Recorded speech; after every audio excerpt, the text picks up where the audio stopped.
어려운 도로 상황에도 주님 전에 기쁨으로 달려나오신 여러분에게 하나님께서 특별한 은혜를 부어주시기를 축원합니다. 오늘의 메시지는 교회를 극심하게 핍박하던 사울이 다메섹 도상에서 부활하신 예수님을 만나고 회심하게 되는 그 얘기의 이제 하반부 얘기가 되겠습니다.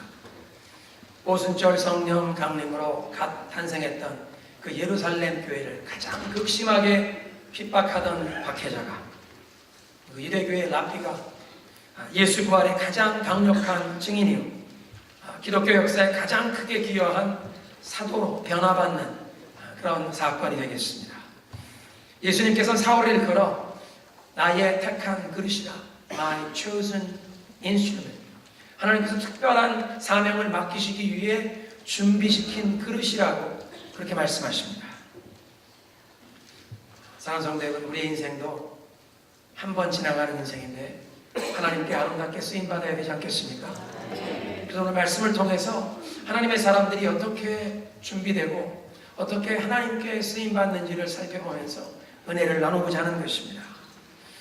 주님께서 아나니아를 사울에게 보내시는데, 특별히 아나니아를 사울에게 보내신 목적을 두 가지로 생각할 수 있습니다.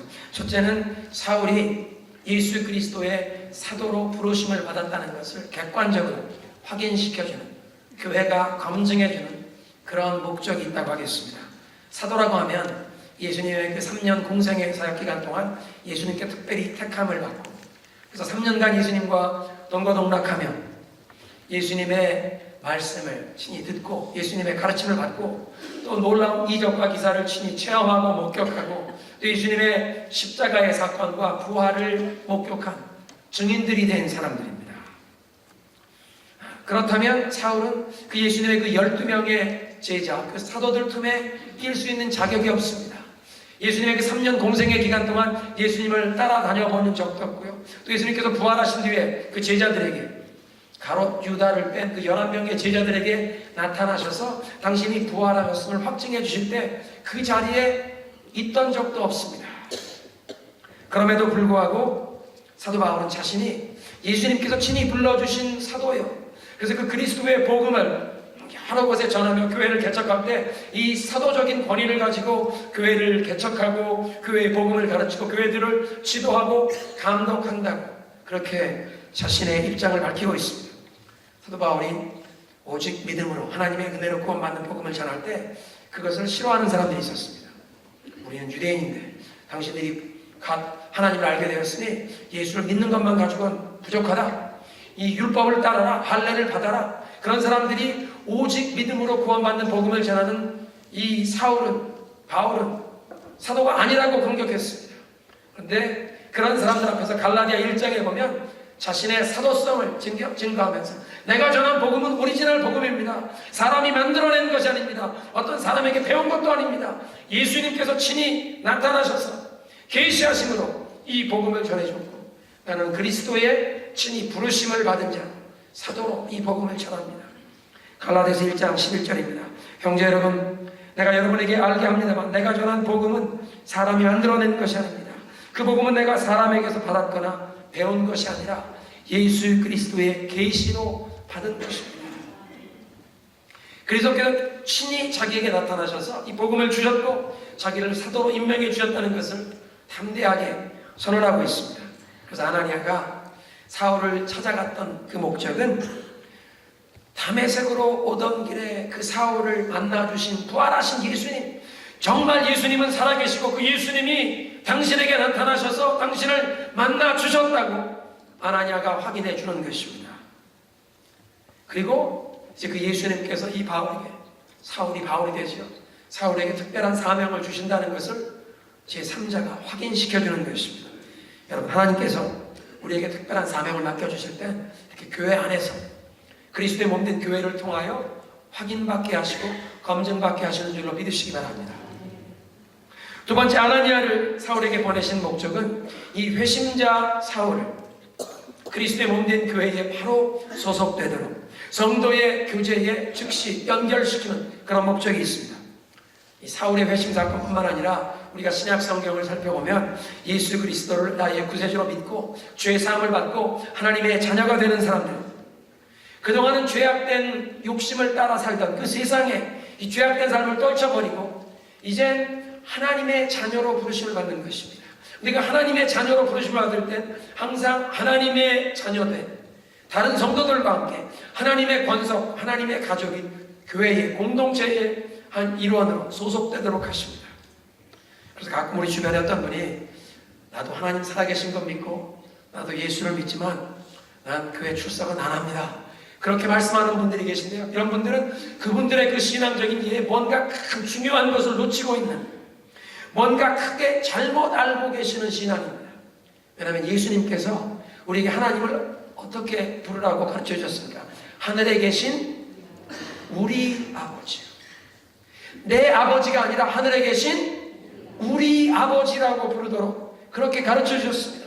그리스도 예수 안에서 하나님의 자녀가 되는 사람들은 이제 하나님의 자녀된 믿음의 공동체 안에서 하나님을 우리 아버지로 섬겨야 한다는 것입니다.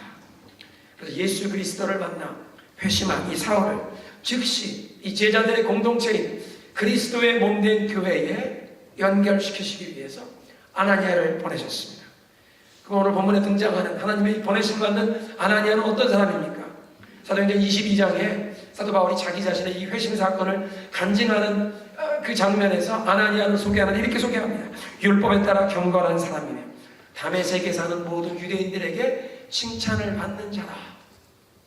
그 말씀 보면 아나니아라고 하는 사람은 예루살렘에서 복음을 먼저 받고 예수를 믿다가 핍박이 일어나서 다메섹으로 피신해 온 사람이 아니라 본래부터 다메섹에 살던 모든 유대인들에게 칭찬을 받던 경건한 유대인이었습니다. 그런데 언제인지는 모르지만 예수 그리스도의 복음을 접하게 되었고 복음을 받아들이고 그리스도의 제자가 된 사람입니다. 그런데 10절에 보면 주님께서 그 아나니아에게 환상 중에 나타나서 사울에게로 보내십니다. 직가라는 거리로 가서 유다의 집에 머물고 있는 5사람 사울을 찾으라. 2000년 이상의 역사를 가진 이 시리아의 수도 다마스커스 다메섹에는요 오늘도 이 직가가 있습니다. 2000년 전의 위치에 똑같은 자리에 그대로 남아 있습니다. 2000년이 넘는 역사가 있다 보니까 이 도시에 이 도로들이 많은 골목이나 많은 도로들이 꾸불꾸불한데 이 직가라고 하는 거리만 고진 거리입니다. 동쪽에서 서쪽까지 동쪽에 대문이 있고 서쪽에 대문이 있는데 동쪽에서 서쪽 대문을 연결하는 쭉 뻗은 곧은 길이 있습니다. 2000년 동안 그 길이 바뀌지 않았다는 것입니다. 이 역사가들은 얘기합니다. 2000년 전에도 바로 그 똑같은 길에 그 넓은 양쪽 길 옆에 타원형의 이런 아치들이 세워 있었고 번화한 상가가 있었던 가장 번화한 거리가 직가였을 것이다. 그 직가라는 것에 유다라고 하는 사람의 집에 머물고 있는 다소 출신의 사울을 찾으라. 하나님께서 여기서 중요한 말씀을 하십니다. 사울이 기도하는 중이라. 사랑하는 성도 여러분, 하나님께 쓰임받을 사람은 무엇보다 기도로 준비해야 하는 줄로 믿으시기 바랍니다. 영적인 일은 영적으로 준비되어야 하기에 하나님의 일은 기도로 준비되고 기도로 시작되고 기도로 진행되는 줄로 믿으시기 바랍니다. 사울에게 가라는 그 주님의 명령이 환상을 통해서 아나니아에게 임했다면 아나니아가 기도하다가 주님의 그런 지시를 받은 것이라고 할 수 있습니다. 아나니아가 밤에 자다가 꿈에서 그냥 일방적으로 환상을 본 것이라고 하면 하나님께 답변을 할 수가 없었는데 오늘 말씀 보면 너 사울에게로 가라 말씀할 때 아나니아가 하나님께 답변을 합니다. 이렇게 서로 주고받고 답변이 있는 것 보면 기도를 하다가 주님께서 환상 중에 이 명령을 주시고 그래서 아나니아는 기도하다가 하나님의 인도함을 받습니다. 그런가 하면 사울도 기도하는 중에 아나니아라고 하는 사람이 들어와서 자기를 위해 기도해주고 자기의 시력이 회복이 되는 환상을 보게 되었다는 것입니다. 아나니아와 사울 모두가 기도하는 가운데 하나님의 인도함을 받았다는 것입니다. 사울이 기도하는 중이라. 과연 사울이 무엇을 기도하고 있었을까요? 사울은 그동안 자기 자신이 영적인 소경인 줄 알지 못하고 하나님을 열심히 섬긴다고 열심히 헌신한다고 열심을 내었지만 그것이 도리어 하나님을 대적하는 교회를 공격하고 그리스도를 핍박해왔다는 것을 깨닫게 되면서 자신의 그 허물 많은 모습을 뉘우치며 진실된 마음으로 회개하며 3일 동안 식음을 전폐하고 금식하며 회개의 기도를 드렸다는 것입니다. 사실 바리새인이었던 사울은 평소에도 기도를 많이 한 사람입니다. 바리새인들의 그 규칙에 따라서 하루 3번씩 정해진 시간에 긴 기도문을 낭송했을 것입니다. 자기가 성경을 가지고 있을 때 그 성경을 찾아서 읽어야 하는 시편 몇 개를 읽으면서 암송하면서 그 긴 시간 기도를 했을 것입니다. 그런데 그동안 이렇게 기도를 많이 해온다고 생각했지만 막상 부활하신 예수님을 만나고 나니 그동안 자기의 기도는 정말 하나님과 연결이 되는 이 영적인 신령한 교제가 통하는 하나님 받으시는 기도가 아니라 이 바리새인의 자기들의 종교심을 사람들 앞에 내세우는 교만한 자기의의 자랑에 불과했던 것을 깨닫게 되었습니다. 하나님이 받으시는 기도가 아니라 사람들 앞에 자기의 자랑거리만 쌓는 얼마나 신앙심이 돈독한지 얼마나 오랜 시간 기도하는지 사람들 앞에 내보이기 위한 이 율법주의적인 교만한 행위였던 것을 깨닫고 그 모든 죄악된 것을 이제 뉘우치며 진짜로 기도하기 시작했습니다. 눈물을 흘리며 3일 동안 금식하며 하나님께 자기의 죄를 그동안 그리스도를 대적했던 것을 회개하기 시작했던 것입니다. 이런 진실한 회개가 선행된 뒤에야 너 이제 일어나서 다메섹에 들어가라. 내가 앞으로 해야 할 일을 이룰 사람이 있느니라. 하나님이 자기에게 이제 앞으로 자기 인생에 무엇을 해야 할지 가르쳐 주실 터인데 그 새로운 사명을 받을 만한 준비가 될 수 있다고 스스로 알았습니다. 왜냐하면 구약 성경을 알고 있었기 때문입니다. 이를테면 이사야 6장에 하나님께서 이사야 선지자를 부른 모습을 보면 하나님께서 이사야의 영안을 열어주시는데 이사야가 하나님의 영광을 보게 되고 그 하나님의 영광이 보좌 앞에 천군천사들이 둘러서 거룩하다 거룩하다 하나님의 그 영광을 찬양하는 그 모습을 보게 됩니다. 그 모습을 보게 된 이사야가 자기가 죄악에 오염된 사람인 것을 고백하게 처절하게 회개하게 됩니다. 오호라 화로다 난 이제 망하게 되었구나.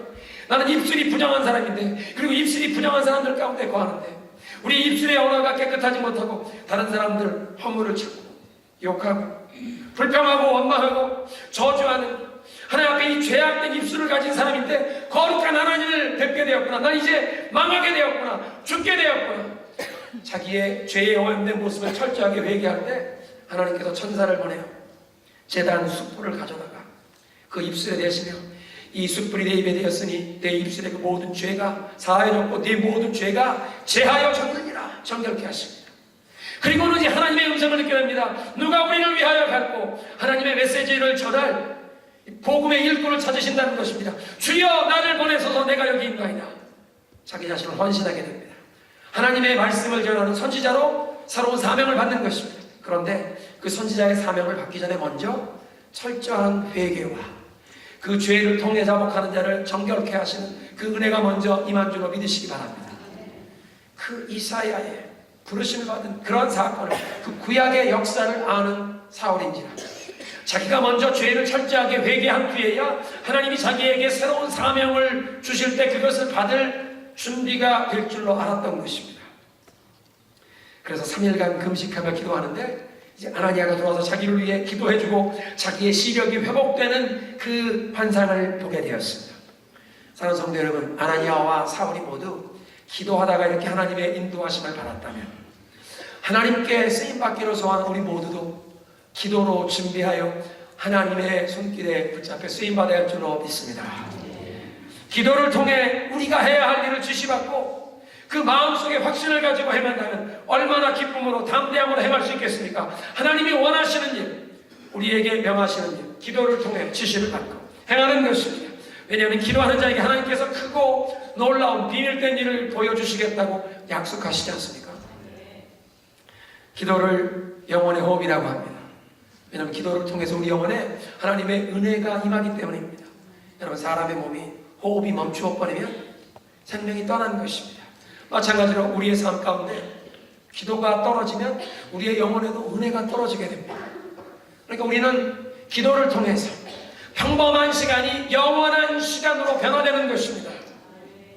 우리의 평범한 시간이 기도를 통해서 영원한 시간으로 구속이 되는 것입니다. 연약한 우리들이 기도를 통해서 고통 가운데 어려움 가운데 있는 다른 사람들을 돕고 섬길 수 있게 됩니다. 우리는 부족하지만 우리의 기도 응답하시는 하나님의 능력의 손길이 그들에게 임할 줄로 믿습니다. 기도를 통해서 평범한 사람이 비범한 하나님의 용사가 됩니다. Ordinary person이 extraordinary warrior.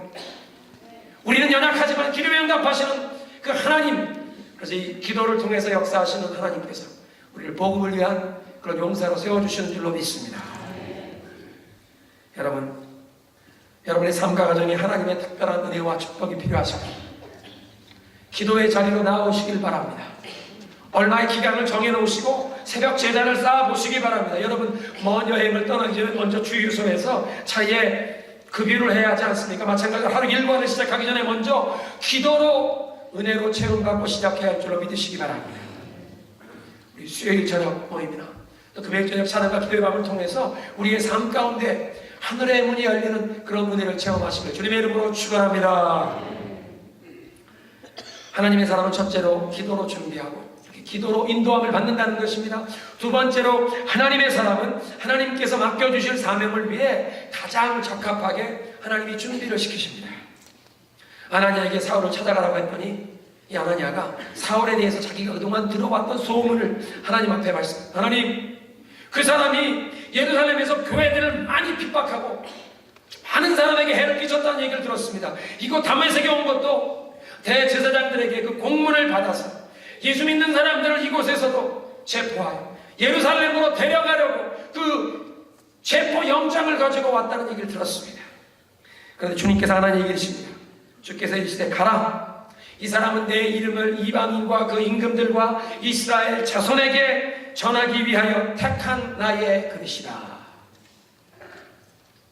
특별히 이방인들에게 예수 그리스도의 이름을 복음을 전하기 위해 택한 나의 그릇. 그래서 이방인의 사도라고 부르는데요. 하나님께서 이 사울을 이방인의 사도로 준비시킨 모습을 보시기 바랍니다.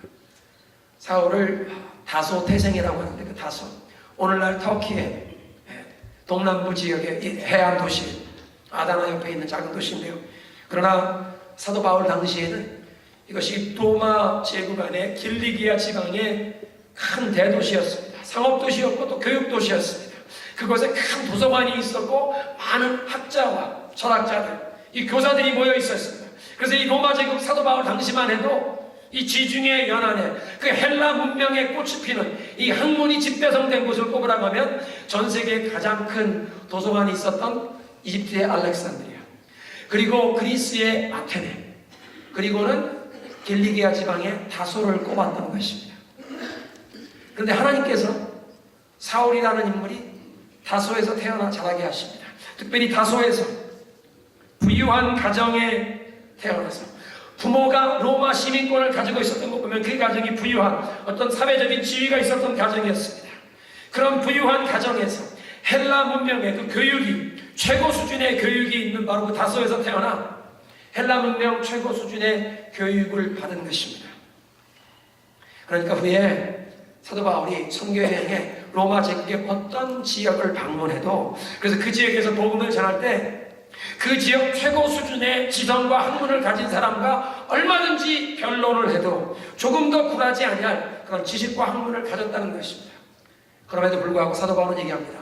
내가 예수 그리스도의 복음을 전할 때 나의 지식이나 나의 말의 지혜로운 것으로 나의 언변으로 하지 않고 오직 예수 그리스도의 그 십자가의 복음을 가감없이 전하며 성령의 나타나심과 하나님의 능력이 나타나기를 사모했노라. 그래서 여러분들이 예수를 믿게 되는 것이 나의 지혜로운 말이나 나의 언변 때문이 아니라 그 성령의 나타나심, 하나님의 능력에 온전히 의지하여 예수를 믿도록 하기 위함이라.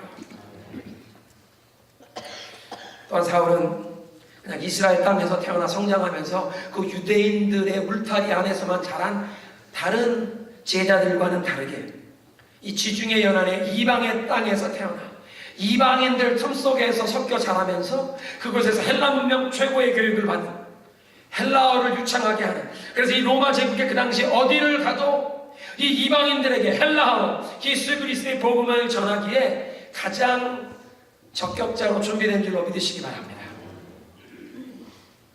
그런 다음에 또 예수님 말씀하셨습니다. 그가 내 이름을 이스라엘 자손에게 전할 자라. 부모님들이 능력이 있으니까 예루살렘에 유학을 보냈습니다. 예루살렘에서 그 당시에 가장 유명했던 랍비 가말리엘의 문화생이 되었습니다. 혈통으로 따지면 자기는 베냐민 지파라고 자랑할 수 있었습니다.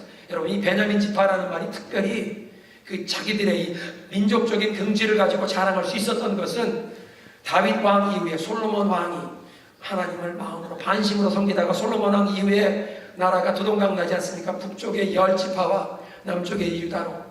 그래서 북쪽의 10지파 이스라엘과 남쪽의 유다 왕국으로 나뉘었다가 그 북왕국 이스라엘 10지파가 일찍 우상 숭배에 빠지고 하나님께 불순종함으로 아수르 제국의 멸망을 당합니다. 아수르 제국이 이스라엘 사람들을 여러 나라의 볼모로 잡아다가 흩어버리고 또 여러 나라의 다른 민족 사람들을 북왕국 이스라엘 지역에다가 강제 이주시켜서 피들이 섞여버렸습니다. 사마리아 사람이 된 것입니다. 피만 섞인 것이 아니라 신앙이 섞여버렸습니다. 여호와 신앙의 순수함을 잃어버렸습니다. 그런데 남왕국 유다에서는 그런 일이 없었습니다. 그래서 나중에 바벨론 포로 생활하고 돌아온 뒤에도 이 남왕국에 소속되어 있던 유다와 베냐민 지파 사람들은 자기들은 여호와의 그 신앙의 순수성을 지킨, 그 순수한 혈통 지킨 것을 자랑할 수 있었습니다. 사울이 바로 그런 사람입니다. 나는 이스라엘 중에 이스라엘이요 베냐민 지파라. 그런가 하면 율법의 지식으로 따지자면 가장 철저하게 율법을 연구한 바리새파였습니다. 우리는 바리새인 하면 이 사복음서에 예수님과 충돌하는 사람들, 예수님을 대적하는 사람들, 그래서 예수님이 그들의 위선적인 신앙 자세를 이 책망하시는 모습을 보고 바리새인 하면 부정적인 이미지가 연상이 됩니다. 그런데 예수님 당시에 경건한 유대인 부모가 혼기에 찬 딸을 이제 시집 보낼 사윗감을 찾을 때 그 사윗감이 바리새인이었다 그러면 신랑 후보 우선순위 1순위였을 것입니다. 경건한 사람들이었습니다. 정통파 바리새인. 유대인들의 그 일상생활에 하나님의 법도를 가르치며 그들의 영적인 지도자 노릇을 하면서 백성들에게 존경을 받던 사람들이 바리새인이었습니다. 역사학자 유세퍼스의 얘기에 의하면 이 예수님 당시 사도 바울 당시에 이 이스라엘 전체에 바리새인 숫자가 한 6,800명, 7,000명이 넘지 않습니다. 바리새인이라고 하면 굉장한 긍지를 가지고 그 유대인들에게 존경을 받는 랍비입니다. 그러니까 바리새인이었던 사울, 유대인 사회에서 존경받는 랍비였기 때문에 나중에 선교 여행에 어느 지역을 가든지 먼저 유대인들의 회당이 있으면 찾아 들어가서 먼저 유대인들에게 복음을 전하는 것입니다. 예수 그리스도께서 하나님의 아들 되심을 전하는 것입니다. 오늘 말씀에 보면 예수께서 그리스도이심을 증거하느라고, 그 증거했다는 말씀은요 구약 성경에 있는 말씀을 가지고 입증했다는 얘기입니다. 왜냐하면 랍비였기에, 랍비 중에서도 그 당시에 가장 명망이 높은 가말리엘의 문화생, 명문 교육을 받은 랍비였기에 이스라엘 자손들에게 그 어디에 가서도 구약 성경의 말씀을 가지고 그리스도께서 하나님의 아들 되심을 가장 뚜렷하게 증거할 수 있는 준비가 된 줄로 믿으시기 바랍니다. 세 번째로 주님 말씀하십니다. 그가 임금들 앞에서 내 이름을 증거할 것이라. 사울은 그 예루살렘의 사내들인 공회가 인정해 줄 만한 인물이었습니다. 그래서 스데반 집사를 돌로 쳐 죽이라, 처형하라고 할 때 그것에 자기가 주동자, 책임자가 되었습니다. 그리고 이제 다메섹에 가서도 예수 믿는 자들을 색출하여 그들을 체포해서 예루살렘으로 데려오겠다고 이 영장을 써달라고 할 때, 공문을 써달라고 할 때 대제사장들이 거부할 수가 없었습니다. 권세를 가진 자들이 무시하거나 외면할 수 없는 그런 인물이었다는 것입니다. 그래서 나중에 사도 바울은 이 권세자들 앞에서 예수 그리스도의 이름을 증거하지 않습니까? 아그리파 왕 앞에서, 베스도 총독 앞에서, 그리고 마지막엔 로마에 가서 로마 황제 앞에서 예수 그리스도의 이름을 증거하게 된 줄로 믿습니다. 그런 다음에 16절에 주님이 이렇게 말씀하십니다. 그가 내 이름을 위하여 얼마나 고난을 받아야 할 것을 내가 그에게 보이리라. 이 사울이라는 인물이 예수의 이름을 위해 고난받기 위해 준비된 그릇이라는 것입니다. 사울은 본래 교회를 핍박하던 자였습니다. 그런데 이제는 자신이 예수 그리스도의 이름을 위해서 핍박을, 박해를 당할 사람이라고 말씀하십니다. 우리가 사도행전을 계속 읽어 내려가면 세 번의 3차의 선교 여행을 통해서 사도 바울이 곳곳에 복음을 전하고 교회를 세우게 됩니다. 가는 곳마다 핍박을 받게 됩니다. 어떤 곳에서는 돌로 맞아서 사람들이 죽은 줄 알고 성문 밖에 내보냈는데 얼마 있다가 깨어났습니다. 어떤 곳에서는 관아에 잡혀가서 채찍으로 맞고 손과 발에 쇠고랑을 차고 감옥에 갇히는 그런 일이 빌립보에서 일어나지 않았습니까? 그런데 사도 바울은 자기 자신이 본래 박해자였기에, 스데반 집사를 돌로 죽이는 바로 그 자리에 자기가 주동자로 있었기에 이제 이 복음을 전하다가 이런 박해를 받지만 조금도 불평하거나 원망하지 않습니다. 도리어 예수 그리스도의 그 복음을 전하게 된 것을 영광, 감사하게 여기며 그 일을 감당한 줄로 믿습니다. 주님 말씀하십니다. 이 사람은 이방인들에게, 임금들에게, 이스라엘 자손들에게 내 이름을 전할 자라, 고난을 받을 자라, 그렇게 준비되었노라. 하나님께서 맡기실 사명을 위해서 사울을 이렇게 가장 완벽하게 준비시켰다면, 사랑하는 성도 여러분, 우리도 하나님께 쓰임받기 원하면 하나님께서 맡기실 그 일을 위해 우리도 가장 적합하게 준비시키시는 줄로 믿으시기 바랍니다. 우리가 지금 경험하는 환난과 특별히 고통, 그 어려운 일을 통해서 하나님께서 우리에게 맡기실 일을 위하여 가장 적합하게 준비시키시는 줄로 믿으시기 바랍니다. 성도들의 삶에는 낭비되는 경험이 없습니다. 우리들의 삶에 때로는 예기치 못한 일들, 슬픈 일들을 당하지만, 그러나 하나님께서 그 모든 일을 통해서 우리를 가장 하나님의 적합한 도구로 준비시키십니다. 그러니까 하나님의 사람은 첫째로 기도로 준비하고 기도 가운데 인도함을 받는 것입니다. 하나님께서 특별한 사명을 맡기실 사람들을 위해 가장 적합하게 준비시키시는 모습을 보게 됩니다. 그런데 세 번째로, 하나님의 사람들 순종함을 통해 하나님께 쓰임받는 줄로 믿으시기 바랍니다. 오늘 17절에 보면 하나님께서 아나니아를 사울에게 보내십니다. 그리고 이제 아나니아가 사울을 찾아가서 그에게 안수하고 시력이 회복되게 됩니다. 아나니아가 이 사울을 찾아간다는 것은 자기의 모든 선입견, 자기의 모든 생각을 내려놓고 하나님의 말씀에 순종하는 엄청난 용기였어요. 생각해 보십시오. 며칠 전까지만 해도 예루살렘에서 수많은 기독교인들을 핍박하고 감옥에 가두고, 감옥에 가두는 것만 어떤 사람들은 죽임을 당하는 이런 핍박자를 찾아가라는데, 그가 누가 쉽게 그 말씀에, 사실은 아나니아도 주님, 내가 그 사람에 대해서 듣자오니 예루살렘에서 주의 이름을 부르는 우리 교회에 큰 해를 끼친 핍박자라고 하는데요, 이곳에도 체포영장을 가지고 왔다고 하는데요, 가라, 그는 나의 택한 그릇이라 질문하지 않고 주님의 말씀에 순종해 찾아가는 것입니다. 단순히 그 사울을 찾아간 것뿐만 아니라 그 찾아간 사울에게 그 입을 열어 말을 하는 그 아나니아의 말을 보아도 그 순종하는 마음 자세를 볼 수 있습니다. 아나니아가 사울을 찾아들어가서 처음 입을 열고 사울을 부르는데 뭐라고 그러냐면요, 형제 사울아, 브라더 써. 여기에 이 형제라는 말은 그냥 우리 사람들 간에 듣기 좋으라고 하는 그런 말이 아닙니다. 그리스도인들이 예수 그리스도 안에서, 하나님 안에서 우리는 정말 형제 자매가 되었다는 그런 의식 가운데 형제로 부르는 것입니다. 여러분, 예루살렘 교회에 오순절 성령이 강림하셨을 때 그 교회 성도들 간에 서로 형제 자매 간의 깊은 사랑 가운데 재물이 있는 사람들이 자기의 자산을 다 팔아서 교회에 헌금하고, 그래서 교회에 어려운 사람들을 돕는 일에, 모든 그리스도인이 그렇게 한 건 아니지만 그렇게 자기의 전 재산을 헌금하는 그런 성도들이 예루살렘 교회에 많았습니다. 유무상통하는 놀라운 사랑의 교제가 일어났습니다. 뿐만 아니라 이제 예루살렘 교회에 핍박이 일어나서 성도들이 여러 곳에 흩어졌는데, 여러분, 그들이 흩어졌다면 그들을 맞아줄, 이 피신 온 그리스도인들 가정을 자기 집에 맞아줄 사람들이 누구였겠습니까? 그리스도인들. 형제라고 얘기하는 사람들은 지금 예루살렘에서 피신 온 그리스도인들을 자기 집을 열고 맞아주는, 이 식구들을 맞아주는데 그저 하루 이틀 방문해 가는 것이 아니라 한 달, 두 달, 세 달, 이 사람들이 어떻게 생업을 찾고 이곳에서 자기들도 거주할 곳을 찾을 수 있을 때까지 두 달, 세 달, 네 달 함께 살더라도 그렇게 형제답게 사랑을 나누는 그런 관계를 얘기합니다. 근데 아나니아가 사울을 찾아가서 형제 사울아 부르고 있습니다. 불과 일주일 전까지만 해도 예루살렘에서 교회를 핍박하고 성도를 감옥에 갖다 가두고 어떤 성도들을 죽이기까지 한 사람인데, 아나니아는 그 사울을 형제라고 부르고 있습니다.